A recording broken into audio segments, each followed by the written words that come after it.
Buonasera. Salve professore, qui è Casalnuovo. Dove eri finito? Stavo qua, professore, dove devo andare? Sto chiuso qua nella banca con tutti quanti, fate la rapina, vi ricordate? Mi fa piacere. Vi fa piacere sì, perché voi state fuori, noi stiamo rischiando qua dentro. Perché c'è una cosa importante che devi sapere. Ma cose buone o cose negative? Perché in questo periodo già stiamo qua dentro così, poi non possiamo nemmeno uscire. Sì, pure ci viene buono sta rapina, comunque non possiamo uscire. Ti ho dato 1.000 euro. 1.000 euro perché li pagassi e riducessero in rottame quella macchina davanti a te. Scusate, professore, che c'è zicca hai fatto della demolizione? Ma devo portare io a demolire la macchina? Ma guarda, sembra proprio una fantasia. No, qua fantasia, mica sto sviando, e per capire, mica devo portare io a demolire la macchina. Ma poi perché ne dobbiamo parlare adesso, scusate? Questa è una scusa. Dici una scusa, perché sta mai a scuola che uso le scuse? Tu mi hai mandato in alla banca a fare una rapina e vuoi mettere paura e ti dice non ho demolito la macchina. Non mi dica che non l'ha fatto. E non penso che non l'ho fatto, cioè non l'ho fatto perché non mi ricordo che ho portato a demolire nessuna macchina. Se no tenesse pure il foglietto di Cicciotto Cartoferro, no? Professore, ne possiamo parlare in un altro momento, siamo chiusi qua in questa banca così e non sappiamo come uscire e se a scim non possiamo uscire. Piuttosto ho visto una vostra fotografia, questo siete dimagrito, Vedo che l'ha notato. Sì, la forma fisica è veramente importante. Sappiamo entrambi quanto sia importante per lei come per me. In che senso, professore? Cioè, nel senso è importante per tutti, mica solo per me e per voi. Ma poi non vi siete iscritti in palestra? Cioè state a casa? Perché mi ha chiamato quella della palestra, ha detto il professore, ha detto, vi fa sapere a breve se si iscrive o no. Ora sono io che devo pensarci, non mi aspettavo questa risposta da lei.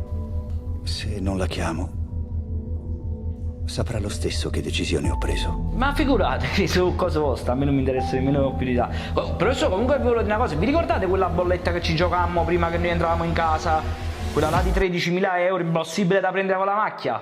Ma c'è una bella notizia, professore! Abbiamo pigliato la bolletta!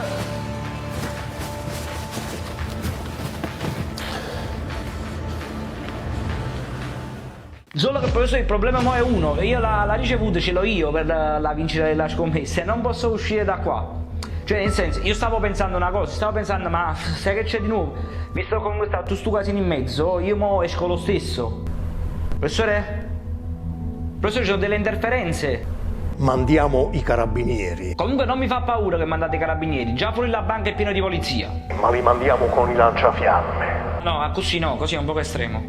2 settimane, 3 settimane, non è necessario andare a fare la cena, andare a fare la festa anche a casa di amici. No, ma io non voglio andare a fare la festa a casa di amici, vorrei andare a fare una passeggiata, che mi vorrei rilassare su una panchina a Mergellina. Ti trovo a passeggiare sul lungomare, ti trovo stravaccato sulla panchina, ti obbligo a questo punto a stare in quarantena per 15 giorni. No, Presidente, no, non siamo mai, io già sto 20 giorni in questa banca chiuso, che non sappiamo le cose, rimaniamo cadenti, grazie mille, professore, ci teniamo alla prossima. Questa va bene, non è maschera per Bunny. Le vostre orecchie escono da queste fessure e avete la faccia di Bunny il coniglietto. Ragazzi. Sono d'accordo con voi, Presidente. Noi teniamo che sta qua, è più bellino. Vabbè, passo e chiudo. Ma è una gioia, non si può uscire nemmeno da qua dentro.